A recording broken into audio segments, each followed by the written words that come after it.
আল্লাহ রাব্বুল আলামিন কি বলছেন একটু খেয়াল করেন। ইয়া আইয়ুহাল্লাযীনা আমানু কু আনফুসাকুম ওয়া আহলিকুম নারা।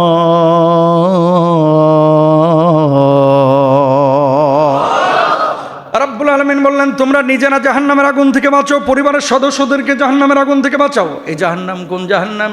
রাব্বুল আলামিন এটাও বললেন, ওয়াকুদুহান নাসু ওয়াল হিজারাতু আলাইহা মালাইকা। জোরে বলেন আল্লাহু আকবার। যেই জাহান্নামের ইন্ধন হবে মানুষ আর পাথর। আল্লাহু আকবার। প্রিয় ভাইরা আমার, আগুন যখন জ্বলতে চায় না আমরা শুকনো লাকড়ি দিই, আগুন যখন জ্বলতে চায় না আমরা তখন কি দিই? কেরোসিন দিই। আগুন যখন জ্বলতে চায় না তখন আমরা বিভিন্ন উপায় অবলম্বন করি। ওই জাহান্নামের মধ্যে আল্লাহ রাব্বুল আলামিন দুনিয়ার মানুষকে যখন নিক্ষেপ করবেন, জাহান্নামের আগুন যখন জ্বলতে চাইবে না, আল্লাহ রাব্বুল আলামিন ওই মানুষকে আর পাথরকে জাহান্নামের মধ্যে দিয়ে অঙ্গার বানাইবেন। আর জাহান্নাম মানুষের রক্ত গোশত এগুলোকে পেয়ে দাও দাও দাও দাও করে জ্বলবে। জোরে বলেন আল্লাহু আকবার। ও কলিজার টুকরা ভাইরা আমার, দুনিয়ার আগুনকে 1 মিনিট 2 মিনিট আমরা সহ্য করতে পারি না। মোমবাতির আগুন আমরা সহ্য করতে পারি না। পরোটা একটু গরম হইলে মুখে নিতে পারি না। সাদা ভাতটা একটু গরম হলে আমরা মুখে নিতে পারি না। জাহান্নামের আগুন আমরা কিভাবে সহ্য করব? এই দুর্বল শরীর নিয়ে জাহান্নাম, এই দুর্বল শরীর নিয়ে জাহান্নামের আগুন সহ্য করা যাবে না। আল্লাহু আকবার। জাহান্নাম বড় ভয়াবহ জায়গা, জাহান্নাম বড় ভয়াবহ জায়গা, জাহান্নাম বড় ভয়াবহ জায়গা। ও কলিজার টুকরা ভাইরা আমার, জাহান্নামের এক কিনারা আর এক কিনারা থেকে আশ্রয় প্রার্থনা করে, ও আল্লাহ এই জাহান্নামের অংশ আমারে বানায়েন না, এই জাহান্নামের অংশ আমারে বানায়েন না। জাহান্নামের এক প্রান্ত আর এক প্রান্তের তর্জন গর্জন শুনে কেঁপে ওঠে। ও দুনিয়ার মুসলমান ভাই বোনেরা, যারা আমাকে এই মুহূর্তে শুনছেন, পর্দার আড়াল থেকে বাড়ি থেকে মায়েরা শুনছেন, প্রত্যেককেই বলবো, জাহান্নাম যেমন কঠোর, জাহান্নামের ফেরেশতারা তার চাইতে বড় কঠোর। বলুন আল্লাহু আকবার। শিকল বেঁধে যখন নিয়ে যাবে, মানুষগুলো চিৎকার করে বলবে, আল্লাহ বুঝতে পারি নাই মাহবুদ দুনিয়ার জিন্দগিতে, ও মাহবুদ আমার জাহান্নামে নিয়েন না। এই দুর্বল চামড়া, যেখানে একটা সুই দিয়ে পোষ মারলে ফিনকি মেরে রক্ত বের হয়ে যায়, যেখানে একটা চাকু দিয়ে একটু পোষ দিলেই ফিনকি মেরে গোশত বের হয়ে যায়, রক্ত ব্লাড বের হয়ে যায়, প্রসারিত হয়, যেটা বন্ধ হতে চায় না। ও আল্লাহ এই জাহান্নামের আগুন কিভাবে সহ্য করব? ও আল্লাহ জাহান্নামের আগুন কিভাবে সহ্য করব? একটা পরোটার তাওয়া যখন দেখেন পরোটাটা দেয়, ডিমটা 1 মিনিটও না 30 সেকেন্ডের ভিতরে হয়ে যায়। পরোটাটা তাওয়ার উপরে যখন দেওয়া হয় তখন দেখবেন পরোটাটা মুসমুসে হয়ে যায়। যখন ভাতটা টকবক টকবক করে ফুটে, ওই যে ভাতের মাড়গুলো উপরে উতলে উঠে এবং ঢাকনাটা থাপ থাপ করে আওয়াজ হয়, ভাতের মাড়ের মধ্যে ভাতগুলো যেভাবে উঠানামা করে, জাহান্নামের মধ্যে মানুষগুলো সেদিন কিয়ামতের ময়দানে উঠানামা করবে। আল্লাহু আকবার বলেন। একটু চিন্তা করেন না, সহ্য করতে পারবেন?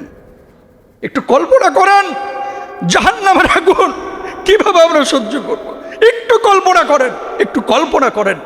দুনিয়ার খেল তামাশা, এই ধোকাবাজি, এই ধোকার জিন্দেগি, এই জিন্দেগি টেনে আমরা প্রত্যেকেই পেরেশান। আজকে যে মানুষটা কবরে শুয়ে আছে, এ জান্নাতি না জাহান্নামী আমরা কেউ জানি না। আহারে এই রোদের মধ্যে, এই উত্তপ্ততার মধ্যে, এই গরমের মধ্যে রাস্তা দিয়ে কতক্ষণ হাঁটলেই শরীরটা একেবারে ভিজে যায়, ভেতরটা একেবারে হাহাকার শুরু হয়ে যায়। তেষ্টায় বাড়িতে এসে ফ্রিজ থেকে পানি বের করে আপনি গলার মধ্যে ঢেলে দিচ্ছেন। এই গরমে যদি অবস্থা হয়, কিয়ামতের ময়দানে জাহান্নামের আগুনটা কত মারাত্মক হবে। আল্লাহু আকবার। কলিজার টুকরা ভাইরা আমার, কোন কোন মানুষ কিয়ামতের ময়দানে বিনা হিসাবে হাসতে হাসতে জাহান্নামে যাবে। আর কিছু কিছু মানুষ নিজেরা সৎ কাজ করেছে, ভালো কাজ করে দুনিয়া থেকে বিদায় নিয়েছে, কিন্তু সন্তান সন্ততি কিয়ামতের ময়দানে আল্লাহ রাব্বুল আলামিনের সামনে দাঁড়ায় যাবে। ও আল্লাহ আমার বাপ জান্নাতে যাচ্ছে, আমার মা জান্নাতে যাচ্ছে, আল্লাহ আমার বাপ যদি এই দুনিয়ার জিন্দগিতে যদি বুঝাইতো, যদি নামাজ পড়াইতো, যদি দিন ফলো করাইতো, দিন বানাইতো, আল্লাহ আপনি আজকে আমাকে হয়তো বা জাহান্নামে দিতে পারতেন না। সুতরাং আমার এই দায়ভার আমার বাপ মাকেও নিতে হবে, কারণ আমার বাপ মা শেখায় নাই। রাব্বুল আলামিন বললেন, কি বলো এগুলো? মানুষজন তখন জবাব দেবে, وقالوا ربنا إنا أطعنا سادتنا وكبراءنا فأضلونا السبيلا আল্লাহ আমারে ধরার আগে আমার বাপটারে ধরেন, আমারে ধরার আগে আমার পীর সাহেবরে ধরেন, আমারে ধরার আগে আমার খতিবরে ধরেন। নাউজুবিল্লাহ বলেন না কেন? সতর্ককারী হিসেবে আল্লাহ যাকে দায়িত্ব দিয়েছিল সে আপনাকে সতর্ক করে নাই। বুঝাইতে পারছি? আপনার দায়িত্ব কিন্তু একরকম, আমার দায়িত্ব আর এক রকম, আপনার বাপ মার দায়িত্ব আর এক রকম। অনেক বাবারা চায়, অনেক মায়েরা চায় আমার ছেলেটা নামাজ পড়ুক, আমার ছেলেটা দিনদার হোক, অথচ বাপ নিজে নামাজ পড়তেছে না। হিসাব দেওয়া লাগবে না? লাগবে কি লাগবে না বলেন? এই জন্য কলিজার টুকরা ভাইরা আমার, নিজে নামাজ পড়বো, সন্তানদেরকে নামাজের জন্য আদেশ করবো ইনশাল্লাহ বলেন। যেগুলো জুমা না পড়ে এখন বিছনার উপরে শুয়ে শুয়ে মোবাইল টিপাটিপি করতেছে, বাড়ায় চামড়া উঠায় ফেলাবেন ছেলে মেয়ে, ভাত বন্ধ নামাজ না পড়লে। কথা বলেন ঠিক কেনা? 7 বছর থেকে আদেশ। কয় বছর থেকে? আমি খুব খুশি। ওই যে দেখেন ছোট ছোট বাচ্চা আপনারা নিয়ে এসেছেন, মনে রাখবেন এই যে দেখেন, এই যে আল্লাহর ওলি বসে আছে মাশাআল্লাহ। এই যত ছোট বাচ্চা মসজিদে বাড়বে এলাকা তত বেশি সুন্দর হবে ইনশাল্লাহ বলেন। ব্রিটিশদের একটা নিয়ম কি জানেন? ইংল্যান্ড আমেরিকার একটা রুলস হচ্ছে, এরা মুরব্বীদের নিয়ে অত ভাবে না, এরা মধ্যবয়স্ক নিয়ে এত ভাবে না, এরা ইয়াং জেনারেশন নিয়ে ভাবে, তবে তার চাইতে বেশি ভাবে এই যে 7 বছর 5 বছর 6 বছর 8 বছর 2 বছর এই বাচ্চাদেরকে ওরা বলে পিউপিল। কি পিউপিল? পিউপিল মানে হচ্ছে রাজার সন্তান, রানীর সন্তান। এই থিমটা যদি বাংলাদেশের মানুষ আমরা নিতাম, শুধু এই থিমটা,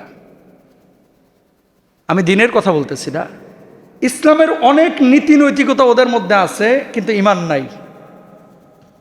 আমাদের এখানে অনেক লোক আছে যারা আমরা ঈমানের মধ্যে থাকি দাবি করি, কিন্তু ঈমানের আদব আখলাক, ইসলামের আদব আখলাক আমাদের অনেকের মধ্যে নাই। কথা বলেন ঠিক কিনা? এই যে ছোট ছোট বাচ্চাদেরকে ওরা এত পায়রুটি কেন দেয়?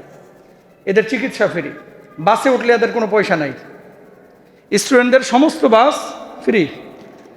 এই বাচ্চাদেরকে পায়রুটি এই কারণেই দেয় যে এরাই আগামীর পৃথিবীটা গড়বে। কথা বলে না? মুরব্বী মানুষটা এখন উনি নামাজ পড়বে, কালাম ইবাদত বন্দেগী করবে, খাবে দাবে ঘুমাবে, ঈমান নিয়ে মরে যাবে, ঝামেলা শেষ। কথা বলেন ঠিক কিনা? কিন্তু আগামীর ব্রিটেন আমেরিকা, আগামীর পৃথিবীতে গড়বে এই পিচ্ছিরা। এখন বলেন আমাদের দেশে এই যে হামে বাচ্চারা যে মারা যাচ্ছে, হসপিটালগুলোতে যে অবস্থা, এই ছোট বাচ্চাদেরকে যদি ওদের মতো আমরা প্রায়োরিটি দিতে না পারি, নেক্সট 50 বছর পরে 100 বছর পরে পৃথিবী কোথায় যাবে সে অনুপাতে তারা বাচ্চাদেরকে পড়ায়, সে অনুপাতে বাচ্চাদেরকে তারা অ্যাডভান্স করে। আর আমাদের বাচ্চাগুলার এখন কিন্ডার গার্ডেনে দিছি, মায়েরা সকাল থেকে সন্ধ্যা পর্যন্ত 17টা কোচিং করাইতে করাইতে জুয়ান মা বুড়ি হয়ে যাইতেছে। কথা বলে না? জুয়ান মা কি হয়ে যাচ্ছে? বুড়ি হয়ে যাচ্ছে, খালি বাচ্চাকে টানতে টানতে। ওই দেশে বাচ্চাদেরকে স্কুল থেকে যখন পাঠায় বলে দেয় বাড়িতে গিয়ে পড়াশোনা করবা না, কি করবা? ঘুমাবা। কেন? কয় বাড়িতে গিয়েই যদি পড়া লাগে স্কুলের কামটা কি? মাথা বুঝতে পারছেন কোন জায়গায় এরা লাগাইছে? আর আমাদের স্যাররা কি বলে, এই বেটা হোমওয়ার্ক করে নিয়ে আইবি কালকে 30 পৃষ্ঠা, না হলে তোর পিঠের চামড়া তুলে ফেলবো। এই কথাটা আপনি বলার সাথে সাথে ওই দেশে আইনত দণ্ডনীয় অপরাধ। আমি ওই দেশকে হাইলাইট করতেছি না, আমি শেখার কথা বলতেছি। পুরো শিক্ষা ব্যবস্থাটা আমাদের এমন অবস্থায় আছে, নেক্সট 50 বছর পরে আমরা বিশ্বকে কি লিড করব? ইরান 2000 কিলোমিটার দূরে মিসাইল পাঠাচ্ছে, আমরা 200 কিলোমিটার পাঠাইতে পারি না। আমগো মিসাইল পহিলা বৈশাখে দেখছেন না? ওরে বাপ রে বাপ, আমগো মিসাইল হচ্ছে বাঁশ দিয়ে বানানো। কথা বলেন না কেন? আমি আমাদের মিসাইল নিয়ে কথা বলছি না, আমি বলছি আমাদের যারা হর্তাকর্তা, যারা মাথা, বিশ্ববিদ্যালয়ে যারা পড়েছে, ওরা গবেষণা করবে মিসাইল নিয়ে, ওরা গবেষণা করবে আন্তর্জাতিক ওই ড্রোন নিয়ে, ওরা গবেষণা করবে বাংলাদেশ থেকে মিসাইল ছোড়া হবে, আমাদের সার্বভৌমত্ব কেউ যদি আঘাত করে ওই মিসাইল গিয়ে ওয়াশিংটনে আঘাত করতে পারবে। কথা বলেন ঠিক কিনা? এমনি এমনি না, যদি আমাদেরকে আঘাত করে, যদি যুদ্ধ লাগে। কথা বোঝেন নাই? এগুলো নিয়ে সেখানে গবেষণা করবে। আমগো গবেষণা হয় বাঁশ দিয়া কিভাবে পেঁচা বানানো যায়। নাউজুবিল্লাহ বলেন না? ওরা হাসে এগুলো দেখে, বুঝছেন?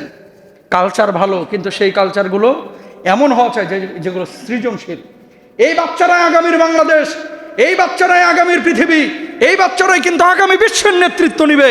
এই বাচ্চাদেরকে যদি এখন থেকে আপনি প্রায়োরিটি না দেন, এই বাচ্চাদেরকে যদি না শেখান, এই বাচ্চারা কি করবে? ওরা বানাইতেছে পেঁচা, এরা বানাবে ভাল্লুক। কথা কয় না। এবার কিন্তু পেঁচা পোচা অতটা চোখে পড়ে নাই, এবার পড়ছে অন্য ক্যাটাগরির জিনিস।